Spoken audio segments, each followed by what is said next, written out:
আল্লাহ রাব্বুল আলামিন পবিত্র কুরআনুল কারীমের ৭ নং সূরা সূরাতুল আ'রাফ এর ১১ নম্বর আয়াতে বলেন, বিসমিল্লাহির রহমানির রহিম। আল্লাহ রাব্বুল আলামিন বলছেন, ওয়ালাকাদ খালাকনাকুম সুম্মা সাওয়ারনাকুম সুম্মা কুলনা লিল মালাইকাতি ইসজুদু লিআদম ফাসাজাদু ইল্লা ইবলিস লাম ইয়াকুম মিনাস সাজিদিন। আল্লাহ রাব্বুল আলামিন বলছেন, ওয়ালাকাদ খালাকনাকুম, নিঃসন্দেহে আল্লাহ রাব্বুল আলামিন সেই সত্তা যিনি তোমাদেরকে সৃষ্টি করেছেন। সুম্মা সাওয়ারনাকুম, এরপর তোমাদেরকে আকৃতি দান করেছেন, সুন্দর অবয়ব কাঠামো দান করেছেন, দৈহিক কাঠামো। সুম্মা কুলনা লিল মালাইকাতি ইসজুদু লিআদম, এরপরে আল্লাহ রাব্বুল আলামিন সমস্ত ফেরেশতাদেরকে বলেছেন যে তোমরা আদমকে সিজদা করো। আর সূরা বাকারার মধ্যে আছে আল্লাহ পাক সৃষ্টি করার পরে আদম আলাইহিস সালামকে নাম শিক্ষা দিয়েছেন, অর্থাৎ জ্ঞান শিক্ষা দিয়েছেন, এবং এমন জ্ঞান শিক্ষা দিয়েছেন যেই জ্ঞান ফেরেশতারাও জানতেন না। আল্লাহ পাক ফেরেশতাদেরকে বলেছিলেন যে তোমরা এই নামগুলো বলে দাও দেখি, যদি তোমরা সত্যবাদী হয়ে থাকো। ফেরেশতারা এই নামগুলো বলতে পারেননি। তারা বলেছিলেন, লা ইলমা লানা ইল্লা মা আল্লামতানা, আপনি আমাদেরকে যা শিখিয়েছেন এর বাইরে আমাদের কোনো জ্ঞান নেই। এরপর আল্লাহ পাক আদম আলাইহিস সালামকে বলেছেন, আদম তুমি নামগুলো বলে দাও দেখি। এরপর আদম আলাইহিস সালাম সুন্দর করে সব নামগুলো বলে দিয়েছেন, কারণ আল্লাহ পাক তাকে সেই জ্ঞান শিক্ষা দিয়েছিলেন। এরপরে আল্লাহ রাব্বুল আলামিন ফেরেশতাদেরকে বলেছেন তোমরা আদমকে এখন সিজদা করো, কারণ জ্ঞানের মানদণ্ডে আদম তোমাদের চেয়ে শ্রেষ্ঠ। সুবহানাল্লাহ।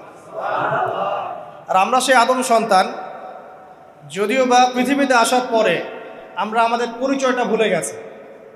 সেই আদম সন্তান যে আদমকে আল্লাহ রাব্বুল আলামিন ফেরেশতাদেরকে দিয়ে সম্মানিত করলেন, সিজদা করালেন, সেই আদম সন্তান এখন আল্লাহর জমিনে শিরক করে, নবী সাল্লাল্লাহু আলাইহি ওয়াসাল্লামের সুন্নতের অনুসরণ করতে চায় না, নবীদের আদর্শ মানতে চায় না, কোরআন এবং সুন্নাহ মেনে জীবন করতে চায় না। সেই আদম সন্তান এখন জেনা করে, ব্যভিচার করে, মাদকদ্রব্য পান করে, সমকামী। সেই আদম সন্তান এখন ঘুষ খাচ্ছে, সুদ খাচ্ছে, দুর্নীতি করছে, অন্যের সম্পদ আত্মসাৎ করছে, অন্যায়ভাবে মানুষকে হত্যা করছে। এমন কোনো গুনাহ নাই যে সেই আদম সন্তান করছে না। কোন আদম সন্তান? যার পিতাকে আল্লাহ রাব্বুল আলামিন কি করলেন? ফেরেশতাদেরকে দিয়ে সেজদা করালেন। তাহলে চিন্তা করেন যে আমরা আমাদের পরিচয়টা কি পরিমাণ হারিয়ে ফেলেছি। আমরা তো চেতনার কথা বলি না, শেকড়ের কথা বলি না, আমরা সংস্কৃতির কথা বলি না। এই কথাগুলো আমরা বলি। আমাদের সত্যিকারের চেতনা হচ্ছে ইসলামিক চেতনা। সত্যিকারের শেকড় হচ্ছে এই শেকড় যে আমরা আদম আলাইহিস সালামের সন্তান, যে আদমকে আল্লাহ রাব্বুল আলামিন ফেরেশতাদেরকে দিয়ে সেজদা করিয়েছেন জ্ঞানের কারণে। আজকে সেই আদম সন্তান দেখবেন জ্ঞান অর্জন করতে চায় না, দিনের জ্ঞান অর্জন করতে চায় না, দুনিয়ার জ্ঞান অর্জন করতে চায়, দিনের জ্ঞান অর্জন করতে চায় না। যে জ্ঞান তাকে পরকালে নাজাতের ওসিলা করবে, সেই কোরআনটুকু তিলাওয়াতও করতে চায় না, তিলাওয়াত করা শিখতেও চায় না, আগ্রহই নাই। তাহলে আমরা কি পরিমাণে আমাদের শেকড়টা ভুলে গেছি, চেতনা হারিয়ে ফেলেছি, আমাদের মূল সংস্কৃতি থেকে দূরে সরে আসছি। একটু চিন্তা করে সামনে যাই। আল্লাহ রাব্বুল আলামিন বলছেন, এরপর সুন্দর আকৃতি দিয়ে আদমকে আমি ফেরেশতাদেরকে দিয়ে সেজদা করালাম। ফাসাজাদু, সবাই সেজদা করলো, প্রত্যেকটা ফেরেশতাই কি করলো? সেজদা করলো। ইল্লা ইবলিস, কে সেজদা করলো না? ইবলিস। ইবলিস সেজদা করলো না। ইবলিস কে ছিল? সে কিন্তু কোনো ফেরেশতা ছিল না। সে ছিল একজন জিন। কানা মিনাল জিন্নি, সূরা কাহফে আল্লাহ পাক বলেছেন কানা মিনাল জিন্নি, সে জিনদের একজন ছিল। ঠিক আছে? সে আল্লাহ রাব্বুল আলামিনের এত বেশি ইবাদত করেছিল যে আল্লাহ রাব্বুল আলামিন তাকে এক পর্যায়ে ফেরেশতাদের উপরে একটা দায়িত্বশীল বানিয়ে দিয়েছিল। ঠিক আছে? তো কিন্তু তার মনের ভিতরে একটা কিবর বা অহংকার ছিল, যে অহংকারের কারণে সে কিন্তু আল্লাহ পাকের এই নির্দেশটা পালন করলো না, লঙ্ঘন করলো। আমরা সামনে যাই। লাম ইয়াকুম মিনাস সাজিদিন, আল্লাহ পাক বলছেন সে সিজদাকারীদের অন্তর্ভুক্ত ছিল না। কে? ইবলিস। আচ্ছা, ক্বালা, আল্লাহ পাক এবার বলছেন মা মানাআকা আল্লা তাসজুদা ইয আমারতুক। আল্লাহ পাক বলছেন, হে ইবলিস, কিসে তোমাকে নিষেধ করলো, কে তোমাকে বারণ করলো আদমকে সিজদা করতে, যাকে আমি সিজদা করার আদেশ করেছি? কি জন্য করলে না? সোজা কথায়, তুমি কি জন্য সেজদা করলে না আদমকে? মা মানে আঁকা, তোমাকে কে বারণ করলো? এবার ইবলিস তার দলিল পেশ করছে। সে বলছে যে ক্বালা আনা খায়রুম মিন, সে বলল আমি আদমের চাইতে উত্তম। আসসালাতু খায়রুম মিনান নাওম, এটা জানেন না? ঘুমের চেয়ে নামাজ উত্তম। ঠিক এভাবেই সে ইবলিস বলছে কি আনা খায়রুম মিন, আমি তার চেয়ে উত্তম। কি কারণে উত্তম? খালাকতানি মিন নার ওয়া খালাকতাহু মিন তিন, হে আল্লাহ আপনি আমাকে সৃষ্টি করেছেন আগুন দিয়ে, জিনদেরকে কি দিয়ে সৃষ্টি করা হয়েছে? আগুন দিয়ে। ফেরেশতাদেরকে কি দিয়ে? নূর দিয়ে। তাহলে এখানে প্রমাণ হলো যে ইবলিস কিন্তু ফেরেশতা নয়। আমাকে সৃষ্টি করেছেন আগুন দিয়ে, ওয়া খালাকতাহু মিন তিন, এবং আদমকে সৃষ্টি করেছেন তিন মানে কাদামাটি দিয়ে। তার মানে আগুন কাদামাটির চেয়ে সুপিরিয়র, বেশি মর্যাদা সম্পন্ন, ওর মানে কে আছে আর কি। এই কারণে সে সিজদা করলো না। এবার আল্লাহ রাব্বুল আলামিন বলছেন ক্বালা ফাহবিত মিনহা, ইবলিস এখান থেকে নেমে যাও। এটা কোন জায়গা? একদম মহাকাশের উপরে না, নাকি পৃথিবীতে? এটা 7 আসমানের উপরের ঘটনা। ইতিহাস শুরু হয়েছে মহাবিশ্বে। মানুষের অস্তিত্বও ছিল না, এমন একটা সময় চলে গেছে। মহাবিশ্বে কোটি কোটি বছর চলে গেছে যখন মানুষ বলতে কিচ্ছু ছিল না। ছিল না। অনেক পরে মানুষকে সৃষ্টি করা হয়েছে। তো এখন দুনিয়াতে মানুষের চলাচল দেখলে মনে হয় মহাবিশ্বে সে একাই আছে, আর কেউ নাই, তাই না? আচ্ছা, এটা দলিল কোরআনে আছে। সূরা দাহার 1 নম্বর আয়াত পড়ে দেখবেন, হাল আতা আলাল ইনসান হাইনুম মিনাদ দাহরি লাম ইয়াকুন শাইআম মাযকুরা। আল্লাহ পাক বলছেন মানুষের উপরে এমন সময় চলে গেছে যে মানুষ কোনো আলোচ্য বিষয় ছিল না, উল্লেখযোগ্য কোনো বিষয় ছিল না। তো সভ্যতার শুরুর ঘটনা হচ্ছে এটা, মানে মানব সভ্যতার একদম শুরুর শেকড়ের ঘটনা হচ্ছে এটা। একদম শুরুর চেতনা, শুরুর সংস্কৃতি শুরু হচ্ছে এখান থেকে। এবার ইবলিস বলছে আমি সেজদা করব না, বিকজ আমি তার চেয়ে সুপিরিয়র। আপনি তাকে সৃষ্টি করেছেন মাটি দিয়ে, আমাকে সৃষ্টি করেছেন আগুন দিয়ে, আমি তাকে সেজদা করব না। সে আল্লাহ পাকের আদেশ লঙ্ঘনই করলো না, বরং আল্লাহকে উল্টা একটা যুক্তি দেখালো যে আপনি ভুল, আমি ঠিক। নাউজুবিল্লাহ, আপনি আমাকে আদমকে সেজদা করতে বলছেন, এটাই ভুল, বরং উচিত হচ্ছে ও আমাকে সেজদা করবে। নাউজুবিল্লাহ। তো সে কিন্তু আবা ওয়াস্তাকবারা, সে উদ্ধত হলো এবং অহংকারও প্রদর্শন করলো। আল্লাহ পাক বলছেন ক্বালা ফাহবিত মিনহা, এখন এখান থেকে নেমে যাও। এই জান্নাতি বলেন আর ওই ঊর্ধ্ব জগতি বলেন, সেখান থেকে তোমরা নেমে যাও, এখন তুমি নেমে যাও। ফামা ইয়াকুনু লাকা আন তাতাকাব্বারা ফিহা, এখানে দাঁড়িয়ে তুমি অহংকার করবে এই অধিকার তোমাকে দেওয়া হয় নাই। সোজা কথায় আল্লাহ পাক বলছেন এখানে দাঁড়িয়ে তুমি অহংকার করবে এই অধিকার তোমাকে দেওয়া হয়নি। আল্লাহ পাক অহংকারীকে পছন্দ করেন না। অহংকারীদেরকে আল্লাহ পাক কিয়ামতের মাঠে পিঁপড়ার মতো উঠাবেন। তাদের আকৃতি মানুষের সমানও হবে না, ছোট ছোট কালো পিঁপড়ার মতো হবে, এবং অন্ধকার ওদেরকে ঢেকে নিবে। তো আমাদের মনে যাদের অহংকার আছে, আল্লাহর ওয়াস্তে অহংকার ছেড়ে দেই। অহংকার ইলমেরও থাকতে পারে। একজনের অনেক বড় ইলমি ডিগ্রি সার্টিফিকেট আছে, অমুক ফারেক তমুক ফারেক, অমুক মুহাদ্দিস অমুক মুফাসসির, ডাবল ডিগ্রি, এটারও অহংকার থাকতে পারে, ঠিক আছে? আবার অনেকের টাকা পয়সার অহংকার থাকে, অনেকের ক্ষমতার অহংকার থাকে, আবার এখনকার মেয়েদের সৌন্দর্যের অহংকার থাকে, থাকে না? এক এক মানুষের এক একটা অহংকার। অহংকারের ডেফিনেশনটা কি? একজন সাহাবী নবী সাল্লাল্লাহু আলাইহি ওয়াসাল্লামকে বলছেন, ইয়া রাসূলুল্লাহ, আমি পছন্দ করি আমার গায়ের পোশাকটা সুন্দর হোক, আমার জুতা সুন্দর হোক, ঠিক আছে, আমার সুগন্ধি ভালো হোক, দামি হোক, এটা কি অহংকারের পরিচয়? নবী সাল্লাল্লাহু আলাইহি ওয়াসাল্লাম বলছেন না, এটা অহংকারের পরিচয় নয়। বরং অহংকারের পরিচয় হচ্ছে অন্য মানুষকে তুচ্ছ তাচ্ছিল্য করা এক, আর দুই হচ্ছে সত্যকে প্রত্যাখ্যান করা। মনে থাকবে অহংকারের সংজ্ঞা কি? এক, অন্য মানুষকে তুচ্ছ তাচ্ছিল্য করা, আর দুই, সত্যকে প্রত্যাখ্যান করা। এখন সত্য কি? আইনস্টাইনের থিওরি সত্য, নাকি পিথাগোরাসের উপপাদ্যই সত্য, নাকি আমাদের পশ্চিমারা যে সেকুলারিজম, কমিউনিজম, ডেমোক্রেসি ইত্যাদি ইত্যাদি, ন্যাশনালিজম এগুলো দিয়ে দিয়েছে মতবাদগুলো, এগুলোই চূড়ান্ত সত্য?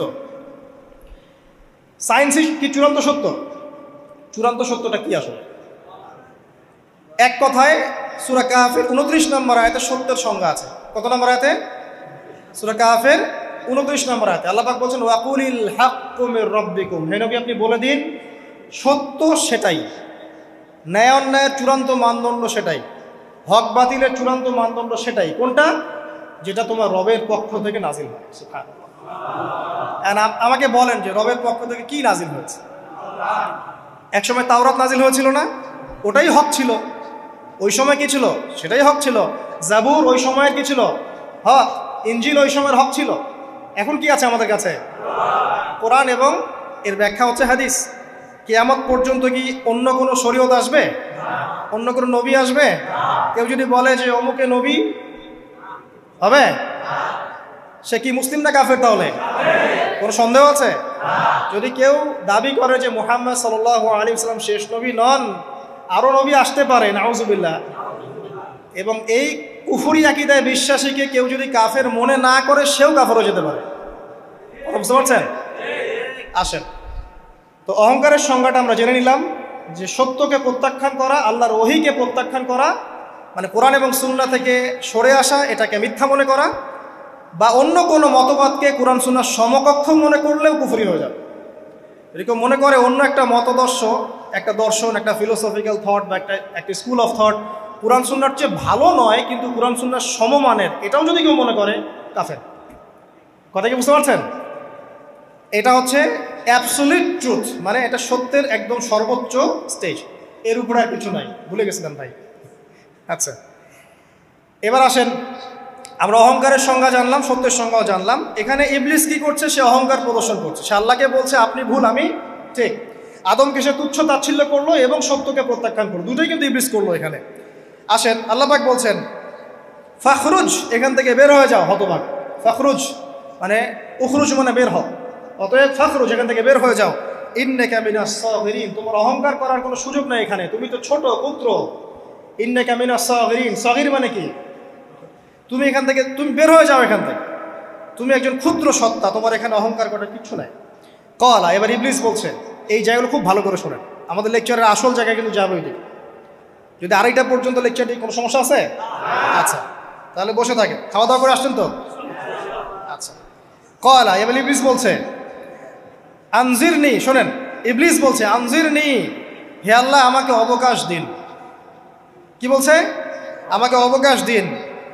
ইলা ইয়াউমি ইউবআসুন, যেই দিন আপনি কিয়ামত ঘটাবেন, যেই দিন সবাইকে পুনরুত্থিত করবেন, ওই দিন পর্যন্ত আমাকে অবকাশ দিন।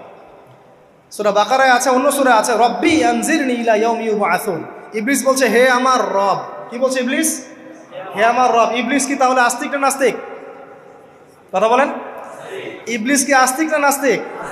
আস্তিক। ইবলিস বলছে যে ইয়া রব্বি, রব্বি হে আমার রব, হে আমার প্রতিপালক। আল্লাহকে ইবলিস বলছে হে আমার প্রতিপালক, আনজিরনি আমাকে অবকাশ দিন, ইলা ইয়াউমি ইউবআসুন, কিয়ামত দিবস পর্যন্ত, বা যেদিন আপনি পুরো মানব জাতিকে উঠাবেন কবর থেকে, আবার ওই দিন পর্যন্ত আমাকে অবকাশ দিন। তার মানে কিয়ামত যে হবে এটা নতুন করে লেখা হয় নাই, সভ্যতায় হিস্ট্রির শুরু থেকেই কিয়ামত ছিল। কথা বুঝতে পারছেন? ফেরেশতারাও জানতেন যে একদিন মহাবিশ্ব ধ্বংস হয়ে যাবে। যখন পৃথিবীতে মানুষকে পাঠানো হয়নি তার আগেই ফেরেশতারা জানতেন, আল্লাহ পাকের ইলমে ছিল এবং তিনি এটা ফয়সালা করে দিয়েছিলেন যে একদিন এই পুরো মহাবিশ্বই ধ্বংস হয়ে যাবে। ইবলিস আগে থেকে জানতো যে কিয়ামত হবে, এই জন্য সে বলছে আমাকে কিয়ামত পর্যন্ত অবকাশ দিন। আল্লাহ পাক এবার কি বলছেন দেখেন, ইবলিস আল্লাহর কাছে চাইলো, আল্লাহ পাক তাও তাকে ফেরত দিলেন না। আর আমরা আল্লাহর কাছে চাইতে এখন হতাশা হয়ে যায় না, দোয়া করতে থাকি আর বলি যে আমার দোয়া তো কবুল হচ্ছে না। আর ইবলিস একটা জিনিস চাইলো, আল্লাহ পাক বললেন ক্বালা ইন্নাকা মিনাল মুনজারিন, যাও তুমি অবকাশপ্রাপ্তদের একজন, তোমাকে অবকাশ দেয়া হলো। এক কথায় তোমার দোয়া কবুল করা হয়েছে, তোমার অবকাশ তোমাকে দেয়া হলো, কারণ আল্লাহ পাক এটা পরীক্ষা করবেন ইবলিসকে দিয়ে, মানব জাতিকে। ক্বালা, এবার ইবলিসের চ্যালেঞ্জ শোনেন, এটাই আমাদের আজকের লেকচারের মূল পয়েন্ট। এই জায়গা থেকে ইবলিস চ্যালেঞ্জ করছে। কি চ্যালেঞ্জ করছে? ফাবিমা আগওয়াইতানি, হে আল্লাহ আপনি যে কারণে আমাকে বিচ্যুত করলেন, মানে আমি আমার যে কৃতকর্মের কারণে আপনার রহমত থেকে বঞ্চিত হয়ে গেলাম, ঠিক আছে, লাআকুদান্না লাহুম সিরাতাকাল মুস্তাকিম, আমি সেই আদমের এবং আদমের সন্তানের সরল পথে ওত পেতে বসে থাকব। কথাটা ভালো করে বোঝেন। ইবলিস চ্যালেঞ্জ করলো কাকে? আল্লাহকে। যে কারণে আল্লাহ আপনি আমাকে বহিষ্কার করলেন, এখন আমি কি করব? আমি এই আদম সন্তানের সরল পথে, আপনাকে পাওয়ার এই পথের আনাচে কানাচে আমি ওত পেতে বসে থাকব। কি জন্য বসে থাকব? যাতে করে আমি আদম সন্তানকে বিচ্যুত করতে পারি। শুধু তাই নয়, সে আরো বলছে সুম্মা লাআতিয়ান্নাহুম, আমি শুধু বসেই থাকবো না, আমি আদম সন্তানের কাছে আসব। মিন বাইনি আইদিহিম, তার সামন থেকে আসব। ওয়া মিন খালফিহিম, আদম সন্তানের পিছন থেকে আসব। ওয়া আন আইমানিহিম, তার ডান দিক থেকে আসব। ওয়া আন শামাইলিহিম, তার বাম দিক থেকে আসব। ওয়ালা তাজিদু আকসারাহুম শাকিরিন, আল্লাহ পাক আপনি তাদের বেশিরভাগকেই শুকরগুজার পাবেন না। কথা কি ক্লিয়ার না? কোনো সমস্যা? ইবলিস কি চ্যালেঞ্জ করলো?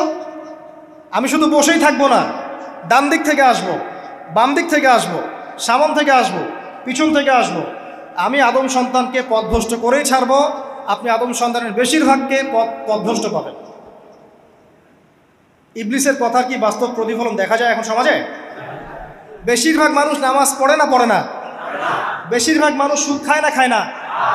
বেশিরভাগ যুব সমাজ জেনা করতেছে না করতেছে না? বেশিরভাগ লোক মাদক খাচ্ছে না খাচ্ছে না? পৃথিবীর কোনো জায়গায় আল্লাহর বিধান আছে কি নাই? দুই একটা জায়গায় আছে আইওয়াশ, শোডাউন।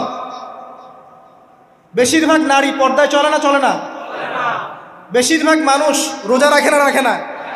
বেশিরভাগ মানুষ যাকাত দেয় কি দেয় না? তাহলে ইবলিস যে বললো আপনি বেশিরভাগকেই শুকরগুজার পাবেন না, বেশিরভাগ মানুষ পরকালের স্বার্থে কাজ করে না দুনিয়ার স্বার্থে কাজ করে? কতজন মানুষ আল্লাহ পাকের দ্বীনটাকে প্রচার প্রসার প্রতিষ্ঠার কথা বলে বা কোরআন সুন্নাহর কথাগুলো মেনে চলে? কতজন মানুষ? বেশিরভাগ লোক মেনে চলে। তাহলে ইবলিস কি সফল না ব্যর্থ? ইবলিসের চ্যালেঞ্জ কি সফল না ব্যর্থ? ইবলিসের কথা সে কিন্তু অক্ষরে অক্ষরে পালন করেছে। আর এই ইবলিসকে আল্লাহ পাক কেন পৃথিবীতে নিয়েছেন? আমাদেরকে পরীক্ষা করার জন্য, যেন আমরা এই সরল পথ থেকে বিচ্যুত না হই। সামনে যান, আরো কঠিন কথা আছে। ক্বাল আখরুজ মিনহা, আল্লাহ পাক বলছেন এখান থেকে বের হয়ে যাও। মাযউমান মাদহুরা, একদম অপদস্থ লাঞ্ছিত হয়ে এখান থেকে বের হয়ে যাও।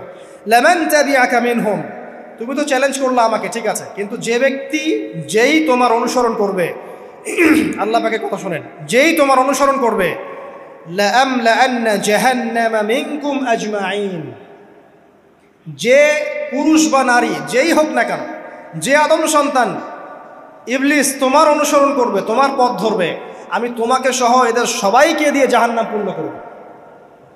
আল্লাহর কিচ্ছু যায় আসে না। আল্লাহ পাক যদি এই পুরো পৃথিবীটাকেও জাহান্নামে নিক্ষেপ করেন অবাধ্যতার কারণে, আল্লাহ পাকের কিছু যায় আসে? ওই যে আপনাদের এখানে নদী আছে না, কি বালাসী ঘাট, এখানে চর আছে না, চরের মধ্যে একটা বালুর কণার কি দাম আছে বলেন তো? একটা বালুর কণার কোন দাম আছে? এই পুরো মহাবিশ্বে পৃথিবীর অবস্থান এর চেয়েও কম। তো পুরো পৃথিবীর মানুষ যদি আল্লাহর অবাধ্য হয়, আল্লাহ পাক যদি পুরা দুনিয়াটাকেই ধ্বংস করে দেন, জাহান্নামে নিক্ষেপ করেন, আল্লাহ পাকের কিছু যায় আসবে কিনা? এবার আসেন, এখান থেকে আমরা বুঝতে পারলাম যে ইবলিস একটা তৃতীয় সত্তা। আল্লাহ পাক আদম আলাইহিস সালামকে সৃষ্টি করলেন, নাম শিক্ষা দিলেন, সেজদা করালেন, ইবলিসকে সেজদা করতে বললেন, সে করলো না। সে চ্যালেঞ্জ করলো উল্টা যে আমি ওর চেয়ে উত্তম, আপনি ভুল আমি সঠিক। সে অহংকার করলো এবং একই সাথে সে আদমকে পথভ্রষ্ট করার চ্যালেঞ্জও করে বসল। আল্লাহ পাক ঘোষণা করলেন, যদি কোনো আদম সন্তান তোমাকে ফলো করে, তোমাকে সহ তাকে আমি জাহান্নামে নিক্ষেপ করব। ঠিক আছে, এ পর্যন্ত। এবার সামনে আসেন। এবার আল্লাহ পাক আদমকে বলছেন, কাকে বলছেন? আদম আলাইহিস সালামকে বলছেন, ইয়া আদম, হে আদম। তার আগে আদম আলাইহিস সালামের বুকের পাঁজর থেকে কাকে সৃষ্টি করেছেন? হাওয়া আলাইহিস সালাম, সভ্যতার ইতিহাসের প্রথম নারী এবং ইতিহাসের সবচেয়ে সুন্দরী রমণী কে? হাওয়া আলাইহিস সালাম। আরেকজন আছেন সবচেয়ে সুন্দরী রমণী, কে? কে বলতে পারবেন? জি না, 100 টাকা পুরস্কার বলেন। হ্যাঁ, নাম কি? মাশাআল্লাহ, ওই ওকে পুরস্কার দিও। কি নাম তোমার? মাশাআল্লাহ মাশাআল্লাহ। দ্বিতীয় সুন্দরী রমণী, দুজন রমণীকে বলা হয় পৃথিবীর সবচেয়ে সুন্দরী রমণী। আপনি যাদেরকে দেখে সিডিউস হচ্ছেন, যদিও এদেরকে দেখে সিডিউস হওয়ার কিছু নাই, কারণ এরা তো সুন্দর না, কোনো দিক থেকে সুন্দর না, না পোশাকের দিক থেকে, না চেহারার দিক থেকে, না ফিজিক্যাল স্ট্রাকচারের দিক থেকে। এদেরকে দেখে তো পাগলও সিডিউস হবে না। তো আদম আলাইহিস সালাম এবং আদম আলাইহিস সালামের স্ত্রী হাওয়া আলাইহিস সালাম এবং সারা আলাইহিস সালাম, ইতিহাসের সবচেয়ে সুন্দর রমণী, ইতিহাসের সবচেয়ে সুন্দর রমণী কাদের স্ত্রী ছিলেন? নবীদের না অন্য কারো? এজন্যই বলি, আপনি যদি পবিত্র থাকেন, আল্লাহওয়ালা মানুষ হন, ইনশাআল্লাহ তাআলা আল্লাহ পাক আপনার ঘরে একজন নেককার পুণ্যবতী সুশ্রী স্ত্রী দান করবেন ইনশাআল্লাহ। আপনি যদি এইসব অশ্লীলতার গোলক ধাঁধায় পড়ে নিজের ঈমান হারিয়ে ফেলেন, চরিত্র হারিয়ে ফেলেন, সম্ভাবনা খুবই কম যে আপনি একজন দিনদার মেয়ে পাবেন। বরং আপনি এমন কাউকেই পেতে পারেন যে আপনার মতোই, ঠিক আছে? দেখবেন যে আপনি 10 ঘাটের পানি খেয়ে আসছেন, ও দেখবেন 12 ঘাটের পানি খেয়ে আসছে। আল্লাহ পাক আমাদের যুব সমাজকে হেফাজত করুন, আমিন। আল্লাহ পাক এবার আদম আলাইহিস সালামকে বলছেন, ইয়া আদম, হে আদম, উসকুন আনতা ওয়া যাওজুকাল জান্নাহ। আদম শোনো, তুমি এবং তোমার স্ত্রী দুইজন এখন জান্নাতে থাকো। কোথায় থাকো? জান্নাতে থাকো। ওয়া কুলা মিন হাইসু শি'তুমা, যেখানে ইচ্ছা সেখান থেকে খাবার খাও। জান্নাতের নাজ নেয়ামতের কথা তো আপনারা শুনেছেন অনেক, আমি ওইগুলো বলতে যাচ্ছি না, সময় চলে যাবে। যা ইচ্ছা তাই পাবেন সেখানে, যা ইচ্ছা তাই। এমন একটা জায়গা যেটা কখনো কোনো চোখ দেখে নাই, কোনো কান শোনেও নাই। চোখ না দেখলেও, কান না শুনলেও মানুষ মনে মনে অনেক কিছু কল্পনা করে না? এটা কল্পনাও করার সুযোগ নাই। এত উন্নত মানের একটা জায়গা। তোমরা দুজন এখানে থাকো, জান্নাতের যে কোনো জায়গায় যাও, খাওয়া দাওয়া করো, কোনো সমস্যা নেই। কিন্তু ওয়ালা তাকরাবা হাদিহিশ শাজারা, মানে কি, এই যে গাছটা আছে এই গাছের কাছে যেও না। একটা শর্ত খালি দিলাম, গাছের কাছে যেও না। গাছের নাম কি এগুলো আমাদের আলোচনার বিষয় না। বিষয়টা হচ্ছে আল্লাহ পাকের আদেশটা কি। গাছটা আম গাছ হতে পারে, জাম গাছ হতে পারে, কদু গাছ হতে পারে, যে কোনো গাছ হতে পারে। এটা নিয়ে আমাদের কোনো মাথা ব্যথা নাই। মাথা ব্যথা হচ্ছে আল্লাহ পাকের আদেশ, এই গাছের কাছে যেও না, বাস যেও। আচ্ছা, ফাতাকুনা মিনাজ জালিমিন, যদি চলে যাও তোমরা দুজন এখানে, তাহলে তোমরা দুজন কিন্তু জালেম হয়ে যাবে। আল্লাহ পাকের হুকুম অবাধ্য করলে মানুষ কি হয়ে যায়?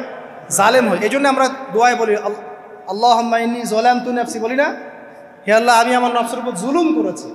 রব্বানা যালামনা আনফুসানা, বলি না? আল্লাহ, আমরা আমাদের উপর জুলুম করেছি। তো আমরা যখন পাপ করি মানে আমরা জুলুম করে ফেলেছি। তো তোমরা দুজন এই গাছের কাছে যেও না, যদি যাও তাহলে জুলুম করে ফেলবে এবং জালেম হয়ে যাবে। এবার ইবলিস তো আর বসে নাই, সে তো চ্যালেঞ্জ করেছে, করে নাই? আচ্ছা, এবার ইবলিস কি করছে? ফাওয়াসওয়াসা লাহুমা শাইতান, এবং ইবলিস এবার এদের দুজনকে ওয়াসওয়াসা প্রদান করতে শুরু করলো। ইবলিস কি করলো? ওয়াসওয়াসা প্রদান করতে শুরু করলো। ওয়াসওয়াসাটা এমন ছিল যে, হাল আদুল্লুকা আলা শাজারাতিল খুলদি ওয়া মুলকিন লা ইয়াবলা।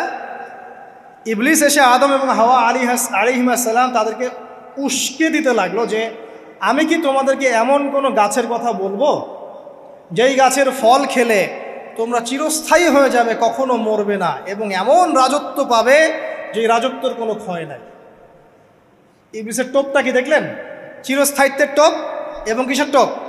রাজত্বের টোপ। এটা সূরা তহার মধ্যে আছে। অন্য সূরায় আছে যে, আমি কি বলে দিব এমন গাছের কথা যেই গাছের ফল খেলে তোমরা ফেরেশতা হয়ে যাবে, কখনো মরবে না। তাহলে চিরস্থায়িত্বের টোপ এবং এই যে কিসের? রাজত্বের এই যে টোপ, এই দুইটা হচ্ছে মানুষকে আল্লাহর পথ থেকে ডিসিভ করার একটা মানদণ্ড। কথা বুঝতে পারছেন? এই পৃথিবীতে যত মানুষ পথভ্রষ্ট হয়ে গেছে জন্য হয়েছে অনেকেই, আর অনেকে চিরস্থায়িত্বের জন্য হয়েছে। ফেরাউন নমরুদ চিরস্থায়িত্বের লোভে পড়ে পথভ্রষ্ট হয়নি? আর ওই সময় থেকে শুরু করে এখনকার বিশ্বে যারা ক্ষমতাধর, এরা কি ক্ষমতার দাপটে পথভ্রষ্ট হচ্ছে না? এই দুটো হচ্ছে মানুষকে পথভ্রষ্ট করার মাধ্যম। ইবলিস খুব ভালো করেই জানতো। একটা কথা বলি নাই, যখন আদম আলাইহিস সালামকে তৈরি করে রাখা হয়েছে, সৃষ্টি করে রাখা হয়েছে, ইবলিস এর চারপাশে রাউন্ড দিচ্ছিল, তাওয়াফ করছিল, তাওয়াফ। এবং মানব শরীরের এবং মানব মস্তিষ্কের, মনের, মননের দুর্বল পয়েন্টগুলো সে ফাইন্ড আউট করছিল। কারণ সে কিন্তু অনেক জ্ঞানী ছিল, সে কিন্তু প্রচণ্ড জ্ঞানী ছিল, এবং এখনও কিন্তু সে প্রচণ্ড জ্ঞানী, এবং তার অভিজ্ঞতার ঝুলি এখন অনেক বেশি, তাই না? ওর বয়স হয়ে গেছে না, এখন প্রচুর বয়স। তো তাওয়াফ করে করে সে মানুষের দুর্বল জায়গাগুলো ফাইন্ড আউট করেছে। একটা হচ্ছে পেট, একটা প্রবৃত্তি, একটা হচ্ছে নারীর প্রতি আসক্তি, ঠিক আছে, একটা ক্ষমতার লোভ, একটা চিরস্থায়িত্বের লোভ। এগুলো হচ্ছে মানুষের দুর্বল জায়গা। ইবলিস এগুলো ফাইন্ড আউট করে ওইভাবে চাল দিয়েছে। কথা বুঝতে পারছেন? একটু খেয়াল করে দেখেন, এখনকার বিশ্বে যত অন্যায় হচ্ছে ম্যাক্সিমাম পাপ হচ্ছে পেটের কারণে। পেট।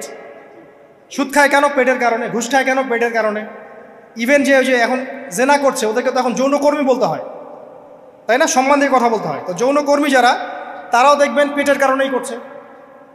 পেটের কারণে। তারপর দেখবেন মানুষের সম্পদ আত্মসাৎ, ওই যে ছেলে মেয়ে বাল বাচ্চার জন্য। পেট মানে মূল জিনিসটা কি? পেট। এবং চিরস্থায়িত্ব, ক্ষমতার দাপট আর প্রবৃত্তির দাসত্ব, এগুলো হচ্ছে মানুষের সবচেয়ে দুর্বল পয়েন্ট। দেখবেন ম্যাক্সিমাম পাপ হচ্ছে মেয়েদের কারণে। মেয়েদের কারণে না, মেয়ের পিছনে। মেয়ের পিছনে আপনি চলে গেছেন, এখানে আত্মহত্যা করছে কেউ, কেউ এখানে আপনার জেনা করছে, কেউ ধর্ষণ করছে, কেউ পরকে লিপ্ত হচ্ছে, মানে মেয়েরই কোনো পাপ। ওই যে বলে না, দুইটা পাপ যাকে পেয়ে গেছে তার লাইফটা ক্র্যাশড। একটা হচ্ছে মেয়ে, একটা হচ্ছে টাকা। অর্থ সম্পদের লালসা যার মধ্যে পেয়ে বসেছে, এর জীবন শেষ। আর যার মেয়ের নেশা আছে, মেয়ের নেশা যার মধ্যে আছে, এর জীবন শেষ। একে আপনি হেদায়েতের পথে আনতে পারবেন না ইল্লা মাশা আল্লাহ, আল্লাহ পাক যদি না চান। আসেন, ইবলিস তাওয়াফ করছিল এবং সে কিন্তু টোপ দিল, চিরস্থায়িত্বের টোপ দিল। এবং কিসের টোপ দিল? ফেরেশতা হয়ে যাবে, অমর হয়ে যাবে। এবার আমাদের পিতামাতা আদম এবং হাওয়া আলাইহিস সালাম তারা কিন্তু ফল খেয়ে ফেললেন। আর এটা এমন নয় একবার ওয়াসওয়াসা দিয়েছে বাস খেয়ে ফেলেছেন, এমন নয়। কন্টিনিউয়াসলি সেই কাজটা করেছে। একটা মানুষ যখন জেনা করে, ইবলিস কি একবার এসে বললেই কেউ জেনা করে ফেলে? আস্তে আস্তে কিন্তু মানুষ জেনার পথে যায়। ওই যে প্রথমে একদিন, অনেক দিন একটা লেকচার দিয়েছিলাম না, প্রথমে গার্লফ্রেন্ড বয়ফ্রেন্ড একটা সম্পর্ক হয়, তাই না? তারপর কথাবার্তা হয়, মোবাইল ফোন এক্সচেঞ্জ করে, নোট এক্সচেঞ্জ করে, কফি খায়, আস্তে আস্তে ডেটিংয়ে যায়, পরে দেখবেন এক পর্যায়ে গিয়ে জেনা। এভাবে। আর যারা ধর্ষক, এতে ডাইরেক্ট অ্যাকশন, এত সময় নাই, ডাইরেক্ট। তো ইবলিস প্রতিটা পাপ মানুষকে ধাপে ধাপে করায়। দেখবেন ইবলিস এখানেও কিন্তু আমাদের পিতামাতাকে ধাপে ধাপে ওইদিকে নিয়ে গিয়েছিল। এবার আসেন, আমাদের পিতামাতা ফল খেয়ে ফেললেন, এই জায়গাটা খুব ভালো করে বোঝেন। এই ফল খাওয়াটা আল্লাহর অবাধ্যতা না। আল্লাহ পাক বলেছিলেন না যে জালেম হয়ে যাবে, আল্লাহ পাকের অবাধ্য হলেন। অবাধ্যতার ফলাফলটা কি হলো এবার শোনেন। আমরা সবাই জানি অবাধ্যতার ফলাফল কি, আল্লাহ পাক জান্নাত থেকে নামিয়ে দিয়েছেন, তাই তো? এর আগে আরেকটা ফলাফল হয়েছে। এই ফলাফলের সাথে আমাদের বর্তমান সময়কার যে ইস্যুটা চলছে, পোশাক, নারী, সংস্কৃতি, হাবিজাবি, হ্যাঁ, বেহায়াপনা, বেলাল্লাপনা, এই ইস্যুটা এখানে জড়িত। এটা আমারও বুঝতে এবং খুঁজে পেতে সময় লেগেছে। আমরা সবাই পড়েছি স্টুডেন্ট লাইফে, আদম এবং হাওয়া আলাইহিস সালাম আদেশ লঙ্ঘন করেছেন, সাথে সাথে আল্লাহ পাক জান্নাত থেকে কি করেছেন? নামিয়ে দিয়েছেন। ইবলিসকেও নামিয়ে দিয়েছেন, তারপরে হায়াত দিয়েছেন, এখানে পরীক্ষা করছেন, এই তো। এখানে আল্লাহ পাক দেখবেন আমাদের আমল কেমন, আমল ভালো হলে আবার জান্নাতে, খারাপ হলে আবার জাহান্নাম। কিন্তু এর আগেও একটা ঘটনা ঘটেছে। যে মুহূর্তে আমাদের পিতামাতা ফল খেয়েছেন গাছের কাছে গিয়েছেন, আল্লাহ পাকের আদেশটা লঙ্ঘন করেছেন, সাথে সাথে তাদের গায়ের পোশাকটা খুলে পড়ে গেছে। আমি বুঝাতে পারি নাই, পুরো মহাবিশ্বের প্রথম লজ্জা, প্রথম অপমান, প্রথম শাস্তি, ঠিক আছে, আল্লাহর অবাধ্যতার প্রথম পরিণাম লজ্জাহীনভাবে গা থেকে কাপড় খসে পড়ে যাওয়া, ন্যাংটা হয়ে যাওয়া। ন্যাংটা বাংলা ভাষায় বুঝতে পারছেন? প্রথম শাস্তি, প্রথম অবাধ্যতা এবং প্রথম অবাধ্যতার পরিণতি পুরো মহাবিশ্বে সভ্যতার শুরু থেকে শেষ পর্যন্ত প্রথম অ্যাক্সিডেন্ট, বা এই যে আমরা বলছি পরিণতি, পাপের পরিণতি, অবাধ্যতার পরিণতি, সেটা হলো গা থেকে কাপড় খুলে যাওয়া। এই কথা আল্লাহ পাক বলছেন এখানে, লিয়ুবদিয়া লাহুমা মা উরিয়া আনহুমা মিন সাওআতিহিমা। ইবলিস তোমাদের পিতামাতাকে এই গাছের কাছে নিয়ে গিয়ে ফল খাইয়ে তাদের গা থেকে পোশাক খুলে ফেলে দিয়েছে। এবার কি বুঝতে পারছেন যে ইবলিস এখন বিশ্বে কি করছে? ইবলিস সেম কাজটা করছে আমাদের সাথে, আমাদের গা থেকে তারা পোশাক খুলে ফেলে দিচ্ছে। সভ্যতার শুরুর পাপ বলছি না আমরা, এটা আসলে ভুল। সভ্যতার শুরুতে আদম এবং হাওয়া আলাইহিস সালাম যে ভুলটা করেছেন, তার যে পরিণতি হয়েছে সেটা এটা ছিল না যে জান্নাত থেকে পৃথিবীতে নামিয়ে দেয়া, বরং পরিণতি এটা ছিল তাদের গা থেকে প্রথম কাপড় খুলে গেছে, তারা নগ্ন হয়ে গেছেন। ইবলিস সর্বপ্রথম আমাদের বাবা মাকে নগ্ন করেছে প্রলোভন দিয়ে, ক্ষমতার প্রলোভন, চিরস্থায়িত্বের প্রলোভন দিয়ে। আজকের বিশ্বেও কি ইবলিসের দোসররা সেম কাজটা করছে না? আজকের বিশ্বেও কি ইবলিসের মানুষরূপী দোসরগুলা সেম কাজটাই করছে না? সেম কাজটা করছে। আমাদের গা থেকে ওরা পোশাক খুলে ফেলছে, এরপর আল্লাহ পাক জান্নাত থেকে নামিয়ে দিয়েছে। আগে কিন্তু এটা হয়নি, আগে পোশাক খুলেছে। এরপর কি হয়েছে জানেন? শোনেন, আল্লাহ পাক ওয়াকালা মা নাহাকুমা রাব্বুকুমা আন হাযিহি আশ-শাজারা ইল্লা আন তাকুনা মালাকাইন আও তাকুনা মিনাল খালিদিন। ইবলিস বলছিল যে তোমাদের রব তোমাদেরকে এই গাছের কাছে যেতে নিষেধ করেছে এই কারণে যে তোমরা এখানে গেলে মালাক হয়ে যাবে এবং চিরস্থায়ী হয়ে যাবে। ওয়া কাসামাহুমা ইন্নী লাকুমা লামিনান নাসিহিন। ইবলিস বলছিল যে আমি আল্লাহর কসম করে বলছি আমি তোমাদের শুভাকাঙ্ক্ষী। ফাদাল্লাহুমা বিগুরুর, ওদেরকে তারা পথভ্রষ্ট করলো, ইবলিস তাদেরকে পথভ্রষ্ট করলো। ফালাম্মা যাকাশ শাজারা, যখন তারা গাছের কাছে গেলেন, বাদাত লাহুমা সাওআতুহুমা, তাদের লজ্জাস্থানটা উন্মুক্ত হয়ে গেল, কাপড় খুলে পড়ে গেল। এটাই বলতে যাচ্ছিলাম। ওয়া তাফিকা ইয়াখসিফানি আলাইহিমা মিন ওয়ারাকিল জান্নাহ, এবং আদম এবং হাওয়া আলাইহিমা সালাম জান্নাতের গাছের পাতা ছিঁড়তে লাগলেন এবং সেই পাতা দিয়ে লজ্জাস্থান ঢাকতে লাগলেন। আপনার বাবা আপনার মাকে যদি কেউ রাস্তায় নগ্ন করে ফেলে আপনার কেমন লাগবে? আপনি কি করবেন তার ইজ্জত সম্মান বাঁচানোর জন্য? আমাদের পিতা মাতাকে ইবলিস জান্নাতে নগ্ন করে দিয়েছিল এবং আমাদের পিতা মাতা জান্নাতের পাতাগুলো ছিঁড়ে ছিঁড়ে লজ্জাস্থানকে আবৃত করতে শুরু করল। ওয়ানাদাহুমা রাব্বুহুমা, এবং আল্লাহ পাক বলছেন এবার আল্লাহ পাক তাদের দুজনকে ডাকলেন, ডেকে বলে আলাম আনহাকুমা আন তিলকুমা শাজারা, হে আদম এবং হাওয়া তোমাদের দুজনকে কি আমি বলি নাই যে এই গাছের কাছে যাবে না? ওয়াকুল লাকুমা ইন্নাশ শাইতানা লাকুমা আদুউম মুবিন, আমি কি তোমাদেরকে বলি নাই নিশ্চয়ই শয়তান তোমাদের স্পষ্ট প্রকাশ্য শত্রু? ক্বালা, এবার তারা তাদের ভুল বুঝতে পারলেন। আল্লাহ পাকের কত দয়া মানুষের প্রতি দেখেন। ইবলিসও আল্লাহর অবাধ্য ছিল, আল্লাহ পাক তাকে বহিষ্কার করে কাফের বানিয়ে দিয়েছেন, চিরস্থায়ী লানত করেছেন। আমাদের পিতা মাতাও ভুল করেছেন, বাট আল্লাহ পাক তাদেরকে চিরস্থায়ী জাহান্নামী করেন নাই। আল্লাহ পাক তাদেরকে দয়া পরবশ হয়ে ক্ষমা করে দিয়েছে।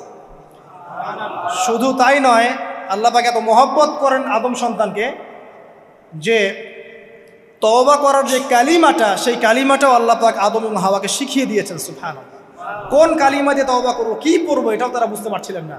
আল্লাহ পাক তখন শিখিয়ে দিয়েছেন। ক্বালা, তারা বলল, রব্বানা, হে আমাদের প্রতিপালক, যালামনা আনফুসানা, আমরা আমাদের উপর জুলুম করেছি নফসের উপরে, ওয়া ইল্লাম তাগফির লানা ওয়া তারহামনা লানাকুনান্না মিনাল খাসিরিন। এই দোয়াটা করলেন আমাদের পিতামাতা, আল্লাহ পাক মাফ করে দিলেন। কিন্তু মাফ করার পরে আর জান্নাতে থাকা হলো? এই পৃথিবীতে নামিয়ে দেওয়া। পৃথিবীতে নামিয়ে দেওয়ার পরে একটা হায়াত দেওয়া হলো, কারো 50, 60, 70, 100, 200, 500, 1000 ইত্যাদি, এবং আল্লাহর পক্ষ থেকে ঐশী গ্রন্থ পাঠানো হলো, কখনো তাওরাত, কখনো জাবুর, কখনো ইনজিল ইত্যাদি, কখনো কোরআন। শর্ত দেয়া হলো যারা আল্লাহ পাকের এই ঐশী গ্রন্থগুলো মেনে চলবে তারা ইনশাআল্লাহ আবার মৃত্যুর পর সেই জান্নাতে ফিরে যাবে যেখান থেকে তারা বহিষ্কৃত হয়েছে। আর যে বা যারাই আল্লাহ পাকের এই আয়াত, নিদর্শন এবং ঐশী গ্রন্থগুলোকে অস্বীকার করবে, এটাকে মিথ্যা প্রতিপন্ন করবে, আল্লাহ পাক এদের সবাইকে জাহান্নাম পূর্ণ করবে ইনশাআল্লাহ তাআলা। আল্লাহ পাক এটাও বলেছেন যে আল্লাহ পাক ওয়ালাকাদ যারানা লি জাহান্নামা কাসীরাম মিনাল জিন্নি ওয়াল ইনস, আল্লাহ পাক বহু মানুষ আর জিনকে দিয়ে জাহান্নাম পূর্ণ করবেন।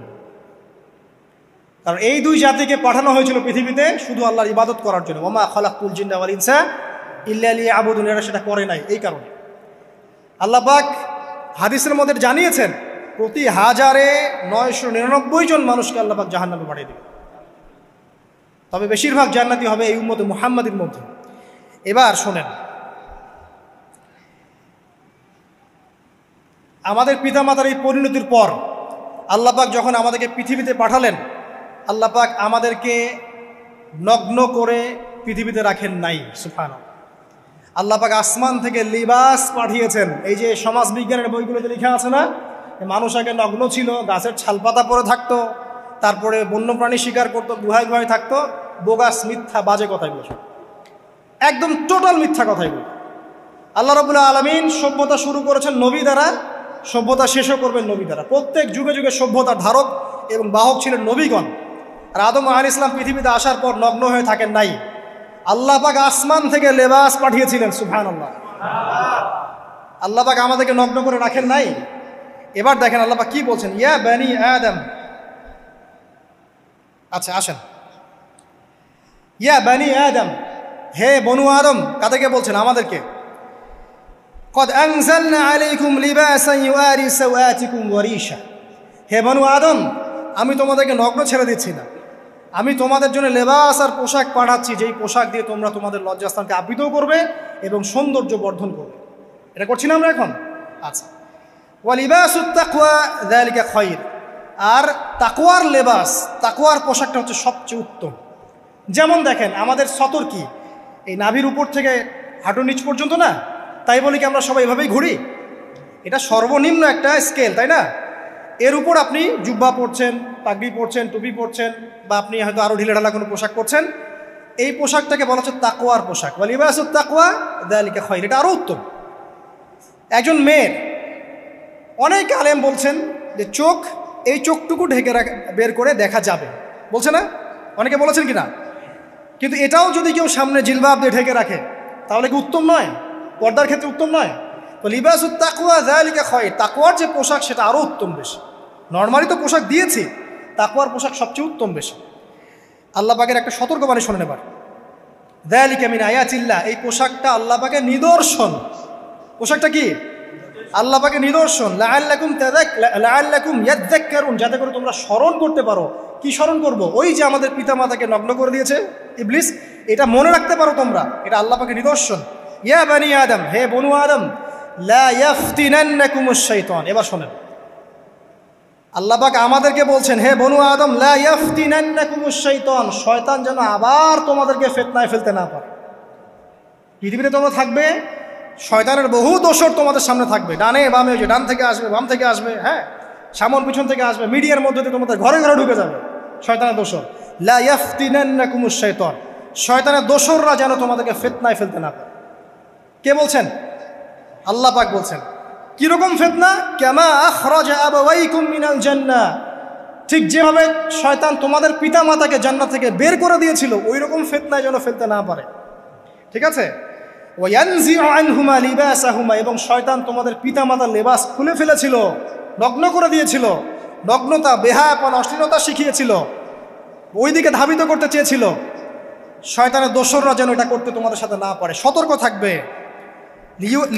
লিউরিয়াহুমা সাওআতিহিমা, যাতে করে তোমাদের লজ্জাস্থানটা উন্মুক্ত হয়ে যায়। ইন্নাহু ইয়ারাকুম, নিশ্চয় শয়তান তোমাদের সবাইকে দেখতে পায়।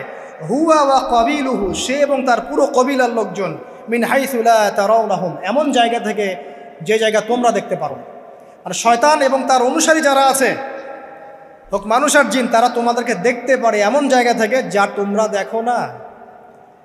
আমরা যারা এই বিশ্বে আছি, আমরা সবাই এখন খেলার পুতুলের মতো খেলছি। যারা নিয়ন্ত্রণ করে বিশ্ব, এদেরকে কেউ দেখতে পারে না, এরা মানুষ শয়তান। কথা বুঝতে পারছেন? আর এমনি জিন শয়তান যারা আছে, এদেরকে তো আমরা দেখতে পারি না, অনেক দূর থেকে তারা আমাদেরকে দেখতে পারে। আল্লাহ পাক সতর্ক করছেন এটা। ইন্না জাআলনা আশ-শায়াতিনা আউলিয়া লিল্লাযিনা লা ইউমিনুন, শোনেন, নিশ্চয়ই যারা আমার প্রতি ঈমান আনে না বা আমার অবাধ্য হয়, আমার আদেশ মানে না, তাদের সাথে আমি শয়তানকে বন্ধু বানিয়ে দিয়েছি। এবার বুঝলেন কেন বললাম এরা মানুষ শয়তান? বিকজ এদেরকে আল্লাহ পাক শয়তানের বন্ধু বানিয়ে দিয়েছেন, এটা শয়তানের বন্ধু।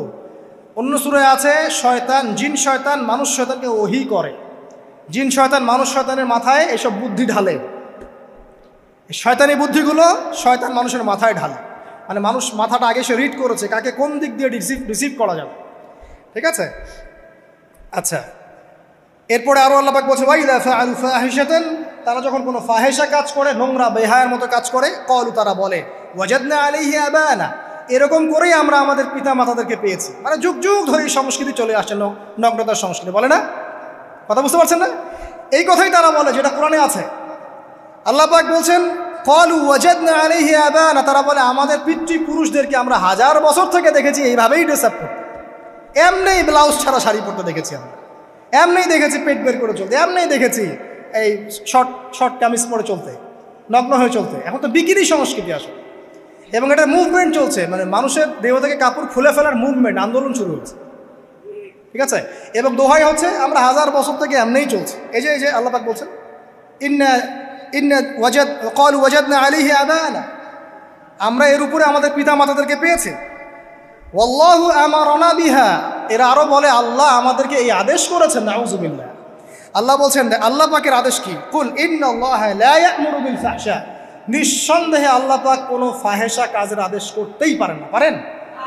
নিঃসন্দেহে আল্লাহ পাক কোনো ফাহেসা, বেলাল্লাপনা, বেহায়ার মতো কোনো আদেশ, বেহায়াপনার কোনো কাজের আদেশ করতে পারেন না। আতাকুলুনা আলাল্লাহি মা লা তা'লামুন, তোমরা কি আল্লাহ সম্পর্কে এমন কথা বলছো যেই কথা তোমরা জানো না? এই পর্যন্ত থাক। এবার আসেন বাস্তবতায় আস। এতটুকু যে আমরা হিস্ট্রির সূচনার কথাগুলো বললাম, এখানে আপনারা কিন্তু প্রথম একটা দলিল পেলেন মানুষের দেহ থেকে পোশাক খুলে ফেলে। এরপর আমি পুরো কোরআনটা ঘাটার চেষ্টা করেছি। আদম আলাইহিস সালাম থেকে শুরু করে মুহাম্মদ সাল্লাল্লাহু আলাইহি ওয়াসাল্লাম পর্যন্ত হাজার হাজার শতাব্দী চলে গেছে, যায় নাই?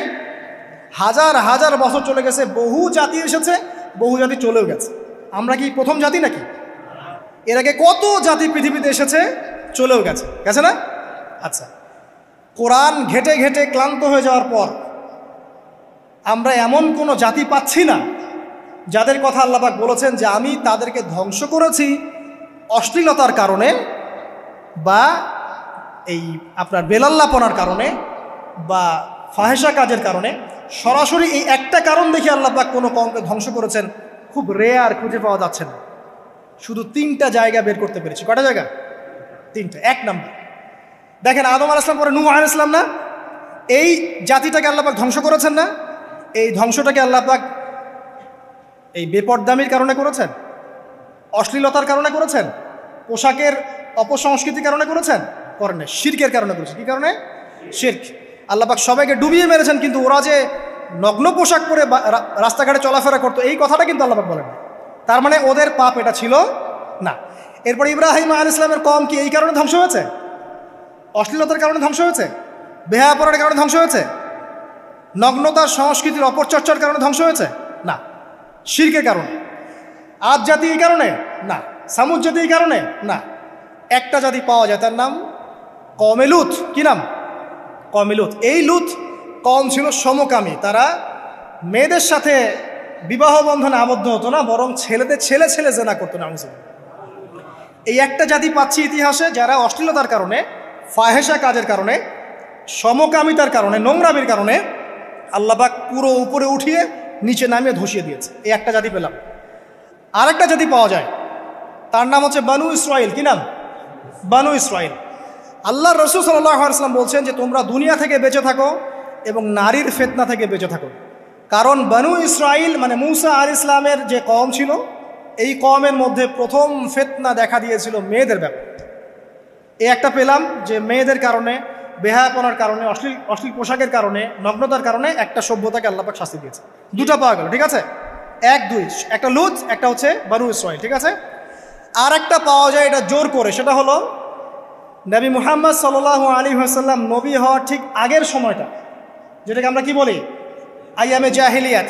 ওই সময়ে মেয়েদের জেনাটা ব্যাপক ছিল, ব্যভিচারটা ব্যাপক ছিল, পরকীয়াও ছিল, বৈবাহিক তেমন কোনো অধিকার ছিল না।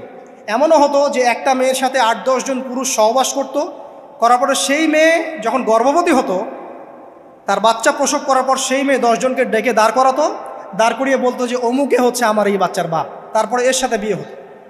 চিন্তা করতে পারেন তো? নারীদের যে বৈষয়িক অধিকার, ধর্মীয় অধিকার, আপনার পোশাকের অধিকার, শালীনতার অধিকার, সম্পত্তির অধিকার, এগুলো ছিল না ওই সময়। এই একটা সভ্যতা পাওয়া যাচ্ছে। তাহলে 3টা আমরা বের করতে পারলাম, কথা ঠিক আছে? আচ্ছা, এবার আসেন এই 3টা সভ্যতার পর নবী সাল্লাল্লাহু আলাইহি ওয়াসাল্লাম যখন নবী হলেন, তখন তিনি সমস্ত অশ্লীলতার শেকড়টাকে উপরে ফেলে দিলেন। সভ্যতার ইতিহাস থেকে শুরু করে আমরা যত জাতির ধ্বংস দেখছি, এই ধ্বংসগুলো শিরকের কারণে হয়েছে, কুফরির কারণে হয়েছে, অবাধ্যতার কারণে হয়েছে। মাত্র কয়েকটা জাতির ক্ষেত্রে অশ্লীলতা, বেহায়াপনা, আপনার ফাহেসা কাজ, এগুলোর রিজন দেখানো হয়েছে।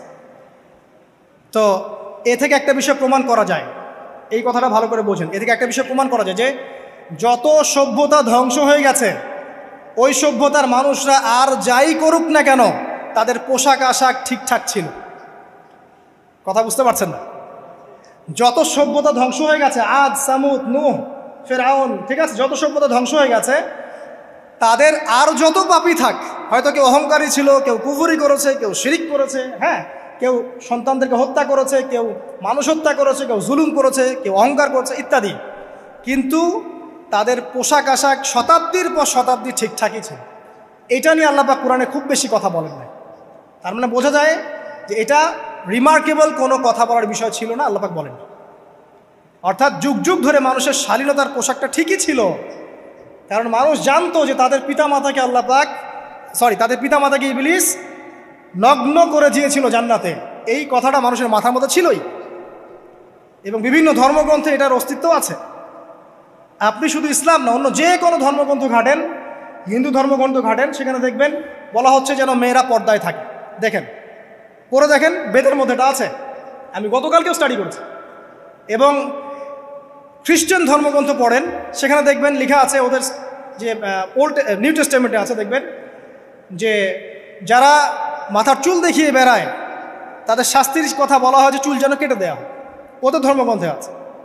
যারা জিউস, যারা পুরো বিশ্বে মুসলিমদেরকে অত্যাচার করে থাকে, এদের ধর্মগ্রন্থেও পর্যন্ত আছে যে যখন ইসহাক আসছিলেন, একজন নারী জিজ্ঞাসা করলেন কে আসছেন, তার ভৃত্য বললেন যে আমার প্রভু আসছেন। তখন তিনি নেমে নিজে একটা ঢিলাঢালা পোশাক করলেন, তারপর সামনে গেলেন।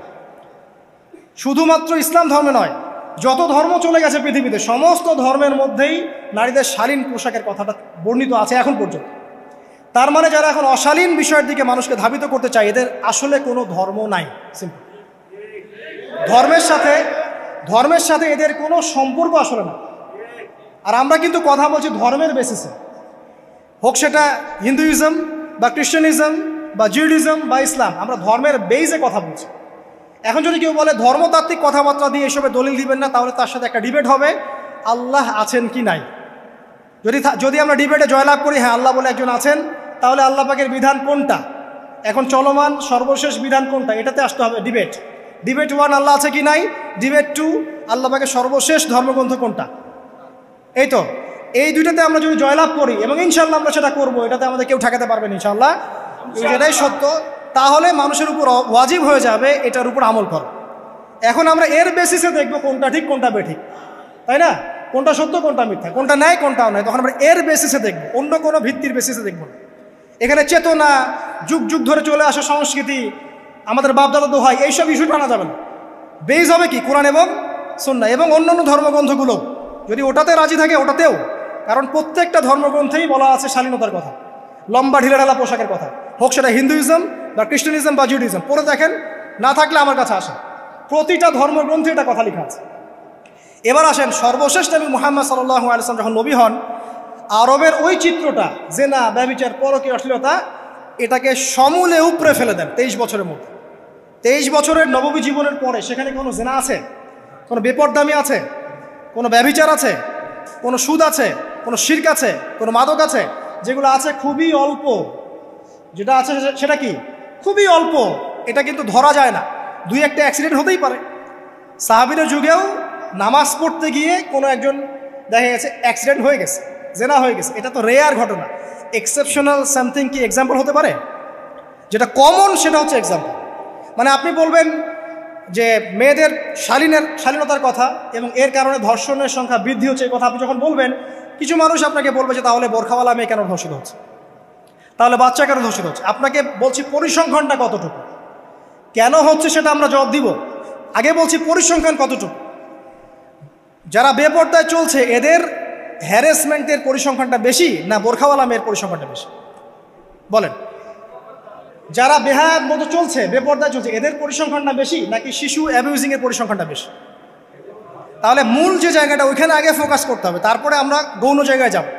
এবং এই জায়গাটাতে আমরা দলিল বা প্রমাণ হিসেবে পেশ করব মানুষের রুচিবোধের পরিবর্তন, মানসিকতার পরিবর্তন এবং পাশবিক একটা প্রবৃত্তির দাসত্ব। এটা কীভাবে হচ্ছে? এটা পর্নোগ্রাফির কারণে হচ্ছে, এটা পর্নোগ্রাফির কারণে হচ্ছে, মিডিয়ার কারণে হচ্ছে, অবাধ ফ্রি মিক্সিংয়ের কারণে হচ্ছে, যৌন সুরসুরির কারণে হচ্ছে, এবং যৌনতাকে সহজলভ্য করে দেওয়ার কারণে এই দুর্ঘটনাগুলো ঘটছে। আচ্ছা, আগে আমি আমার পয়েন্টে আসি। নবী সাল্লাল্লাহু আলাইহি ওয়াসাল্লাম যখন এটার শিকড়টা উপরে ফেলে দিলেন, তখন কিন্তু মক্কা, মদিনা, পুরো জাজিরাতুল আরবে আর কোনো বেহায়াপনার কোনো শিকড় থাকলো না। আল্লাহ পাক কীভাবে এটা করলেন? পুরো হিস্ট্রির ইতিহাস টেনে দিয়ে আল্লাহ পাক কয়েকটা আদেশ নাজিল করলেন। সেই আদেশটা কোরআন এবং সুন্নাহে আছে। আল্লাহ পাক প্রথমে ছেলেদেরকে বললেন, শোনো, সূরা নূর 30 নম্বর আয়াত, আল্লাহ পাক ছেলেদেরকে বললেন, তোমরা তোমাদের চোখ নিচু রাখো, এটা আমাদের দায়িত্ব। প্রত্যেকটা ছেলের দায়িত্ব, বেগানা মেয়েকে দেখলে চোখটা কি করবে? নিচু করবে, সিম্পল। তাহলে আপনি সিডিউসড হবেন, এক কথায়। 2 নাম্বার, আল্লাহ পাক আমাদেরকে বললেন তোমরা তোমাদের লজ্জাস্থানকে হেফাজত করো। কাদেরকে? আমাদেরকে, মানে ছেলেদেরকে। প্রথমে আল্লাহ পাক ছেলেদেরকে বললেন চোখ নিচু করে রাখো, লজ্জাস্থানে হেফাজত করো, ঠিক আছে। সূরা বানী ইসরাঈল আল্লাহ পাক বললেন জেনার ধারের কাছেও যেও না, ধারের কাছেও যেও না। আল্লাহ পাক আরও বললেন যদি কেউ জেনা করে ফেলে সূরা নূরে, তাহলে তাকে 100টা বেত্রাঘাত করতে হবে। কয়টা? 100টা, এবং 1 বছরের জন্য তাকে বহিষ্কার করতে হবে। আল্লাহ পাক শাস্তিও দিলেন, শুধু তাত্ত্বিক বিধান দেন নাই, শাস্তিও দিয়েছেন। কারণ শুধু তাত্ত্বিক বিধান দিয়ে হবে? আমি যদি ওয়াজ করে বেড়াই ভাই মদ খায়েন না, মদ খায়েন না, কোনো শাস্তি না অ্যাপ্লাই করি, তাহলে কি মদ ছাড়বে মানুষ? আমরা যদি বলি হত্যা করা মহাপাপ, মহাপাপ, দুর্নীতি করা মহাপাপ, মানুষ দুর্নীতি ছাড়বে? ছাড়বে না, যতক্ষণ না শাস্তি নিশ্চিত করা যাচ্ছে। আল্লাহ পাক তাত্ত্বিক কথা শুধু বললেন না, শাস্তিও নিশ্চিত করলেন। তারপরে আল্লাহ পাক আরও বললেন যদি বিবাহিত কোনো ব্যক্তি ব্যভিচার করে তাহলে তাকে রজম করতে হবে, মাটিতে পুঁতে তাকে পাথর নিক্ষেপ করে হত্যা করে ফেলতে, ঠিক আছে, শাস্তি।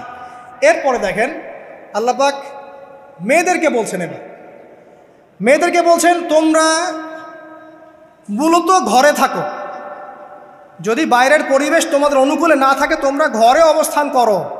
ওয়াকরনা ফি বুয়ুতিকুন্না ওয়ালা তাবাররুজনা তাবাররুজাল জাহিলিয়াতিল উলা, তোমরা মূলত ঘরে থাকো। জাহিলি যুগে মেয়েরা যেভাবে নিজেদেরকে প্রদর্শন করে বেড়াতো এই কাজটা তোমরা করো না।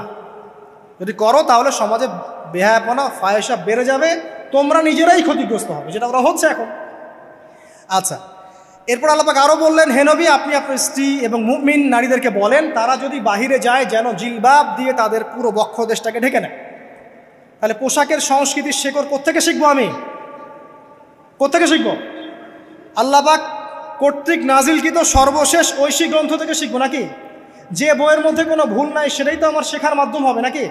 নাকি যে দর্শনে 1000টা ভুল সেটা শিখবো আমি? আল্লাহ পাক এখানে বলছেন মুমিন নারীদেরকে বলো বাইরে গেলে পরে তারা যেন জিলবাব দিয়ে কাপড় দিয়ে সুন্দর করে বক্ষদেশ এবং ঢেকে রাখে। বোরখার কথা এখানে নাই শব্দে, ঠিক আছে, ঢেকে রাখা ঢিলেঢালা পোশাকের কথা এসেছে। আচ্ছা আসেন, আল্লাহ পাক আরও বললেন যে তোমরা অমুক অমুক অমুক অমুক, যেমন আপনার বাবা, আপনার ভাই, আপনার এই যে সন্তান, এই যে মাহারাম যারা আছে এদের সামনে ছাড়া অন্যদের সামনে যখনই যাবে তোমরা কিন্তু হিজাব অবলম্বন। তা আল্লাহ পাক হিজাবের বিধান দিলেন, চক্ষু নিচু করতে বললেন, লজ্জাস্থানের হেফাজত করতে বললেন, এবং যদি এর পরেও কেউ ভুল করে ফেলে তাহলে আল্লাহ পাক শাস্তির কথা বললেন। আল্লাহ পাকের সিস্টেমটা সুন্দর হলো না? এই সিস্টেমটা নবী সাল্লাল্লাহু আলাইহি ওয়াসাল্লাম অ্যাপ্লাই করলেন, সমাজ থেকে সমস্ত জেনা ব্যভিচারের ভিত্তি উঠে চলে গেল। সুবহানাল্লাহ বলবেন না? এটা হলো অবস্থা। তারপর দেখেন আল্লাহ রাব্বুল আলামিন শুধু পর্দার কথা বলেই ক্ষান্ত হলেন না, কারণ একটা বিধান দিলেই মানুষের সব কিছু সলভ হবে না। আল্লাহ পাক এর পাশাপাশি আমাদেরকে 5 ওয়াক্ত নামাজ পড়তে বললেন, ঠিক আছে, নামাজ পড়লে মানুষ ভালো হবে, নৈতিকতা শিখবে, আল্লাহর সাথে ক্লোজ সম্পর্ক হবে। আল্লাহ পাক কোরআন তেলাওয়াত করতে বললেন, ঠিক আছে, কোরআন মেনে চলতে বললেন। আল্লাহ পাক আমাদেরকে আল্লাহর জিকির করতে বললেন, নবীর সুন্নাহ মতো চলতে বললেন। আল্লাহ রাব্বুল আলামিন আমাদেরকে আল্লাহর যত অবাধ্যতা আছে, কি সমস্যা? হ্যাঁ আচ্ছা যেতে দেন। আমি যেটা বলতে চাচ্ছি যে আল্লাহ পাক শুধু পর্দার কথাগুলো বলেই একটা বিধান দিয়ে শেষ করে দিলেন না, কারণ শুধুমাত্র হিজাবের সাথেই পুরো সোসাইটির সমস্যাগুলো জড়িত না, এখানে আরও অনেক বিষয় আছে। যদি আপনি নৈতিকতা না শেখেন একটা বোরখাওয়ালা মেয়েকে আপনি টিস করতে পারেন, ঠিক আছে। যদি আপনার মধ্যে আল্লাহর ভয় তাকওয়া না থাকে আপনি কিন্তু একটা বাচ্চাকেও ধর্ষণ করতে পারেন, সুযোগ পেলে আপনি করে ফেলবেন। আপনার মধ্যে আল্লাহর ভয় না থাকলে আপনি কিন্তু গোপনে জেনা করতে পারেন বা পর্ন দেখতে পারেন। তাই আল্লাহ পাক শুধু হিজাবের বিধানটা দিয়েই ক্ষান্ত হলেন না, আল্লাহ পাক আনুষঙ্গিক আরও অনেক কথা বললেন যে তোমরা পবিত্র হও, বেশি বেশি আল্লাহর জিকির করো, 5 ওয়াক্ত সালাত নামাজে পড়ো, কোরআন তেলাওয়াত করো, নবীর সুন্নাহ মেনে চলো, দিনই কাজে ব্যস্ত থাকো, সৎ কাজের আদেশ করো, অসৎ কাজে নিষেধ করো। মানে এই সবগুলো কাজ যখন একসাথে হবে আপনার মনটা কি হবে? পবিত্র হবে, আপনার মনের মধ্যে আল্লাহর নূর চলে আসবে। মানে আপনার মনে আল্লাহর নূর চলে আসবে, তখন এইসব অন্ধকার বা এই যে জাহিলিয়াতগুলো আপনার কাছে ভালো লাগবে না। যখন আপনার ইন্টারনাল যে সোলটা আছে এটা যখন এনলাইটমেন্ট হবে আল্লাহর নূর দিয়ে, তখন আপনার কাছে এসব হারাম প্রিমিক্সিং, হারাম পরকিয়া, আপনার জেনা, আপনার ব্যভিচার, পর্ন, এগুলো বিভীষিকাময় মনে হবে, আপনার কাছে ভালো লাগবে না। আল্লাহ পাক অন্তর্জগৎটা পরিবর্তন করার জন্য আমাদেরকে এই সিস্টেমগুলো দিলেন। শুধু হিজাবই করবে দিস ইজ নট নেসেসারি, এর সাথে আরও অনেক বিষয় থাকবে, নামাজ, রোজা, হজ, জাকাত, হ্যাঁ, হজ, উমরা, তাজকিয়া, জিকির আজগার, কোরআন তেলাওয়াত, আমর বিল মারুফ নাহি আনিল মুনকার সব একত্রিত হবে, আবার হিজাবও চলবে। এরপরে যদি কেউ সীমা লঙ্ঘন করে শাস্তিও আছে। পুরো সিস্টেমটা সুন্দর না? এই সিস্টেমটা যখন আল্লাহ পাক তার রাসূল মুহাম্মদ সাল্লাল্লাহু আলাইহি ওয়াসাল্লামের মাধ্যমে লঞ্চ করলেন আরবের মধ্যে, আরবে না কোনো জেনা থাকলো, না কোনো ব্যভিচার, না কোনো মাদক, না কোনো পর্ন, না কোনো এই যে নারীর অবমাননা, কিছুই থাকলো।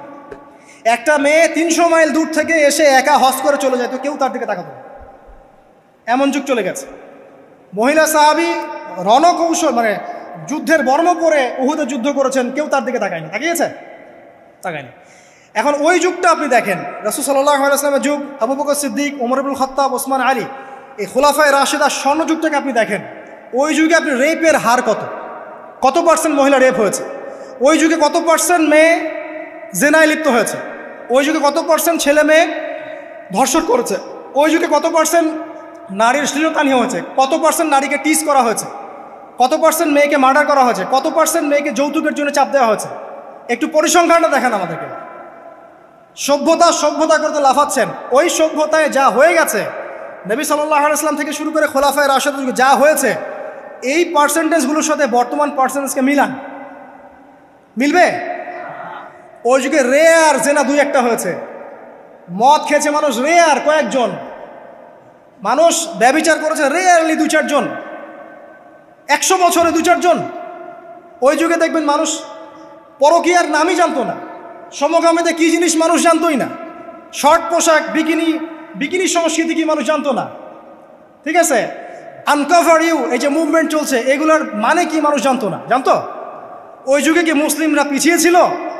জ্ঞান বলেন, বিজ্ঞান বলেন, অর্থনীতি বলেন, রাজনীতি বলেন, সমরনীতি বলেন, অস্ত্রশস্ত্র বলেন, কোনো সেক্টরে কি মুসলিমরা তখন পিছিয়ে ছিল কিনা? উত্তর দেন। পিছিয়ে ছিল না। তাহলে স্বর্ণযুগ আমরা কোনটাকে বলবো? এই বর্তমান দাজ্জালীয় সভ্যতাকে স্বর্ণযুগ বলবো, নাকি খোলাফায়ে রাশিদার এবং নবী সাল্লাল্লাহু আলাইহি ওয়াসাল্লাম রেখে যাওয়া যুগটাকে স্বর্ণযুগ বলবো? তাহলে ওই যুগ যদি স্বর্ণযুগ হয়, তাহলে ওই যুগের সুন্নাহ এ যুগে অ্যাপ্লাই করতে হবে না? তাহলে ওই যুগের সমস্যা যেমন দূর হয়েছে, এই যুগের সমস্যা দূর হবে না? এই সহজ বাংলা কথাটা বললে কি আমরা মৌলবাদী হয়ে যাব?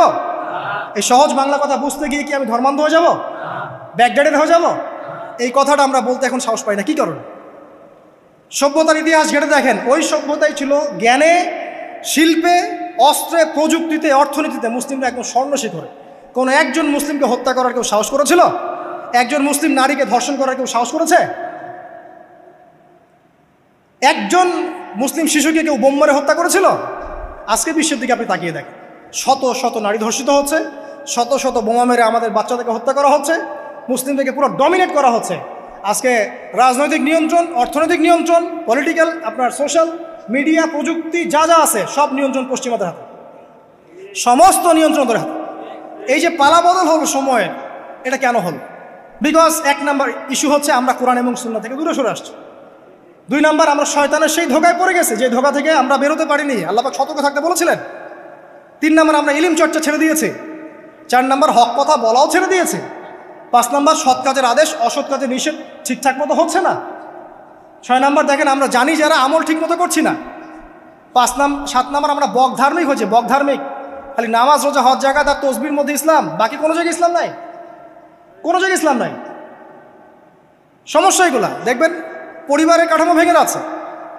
আমরা কোরআন সুন্নাহকে হাতে নিয়ে ওয়ার্ল্ডকে চ্যালেঞ্জ করতে পারি নাই, ডিল করতে পারি নাই, এবং পশ্চিমা এবং অন্যান্য সভ্যতার যে নোংরা মতাদর্শগুলো আছে এগুলোকে ঢালাওভাবে আমরা গ্রহণ করেছি, এবং আস্তে আস্তে আস্তে আস্তে পুরো মুসলিম বিশ্বে এগুলো ছড়িয়ে গেছে।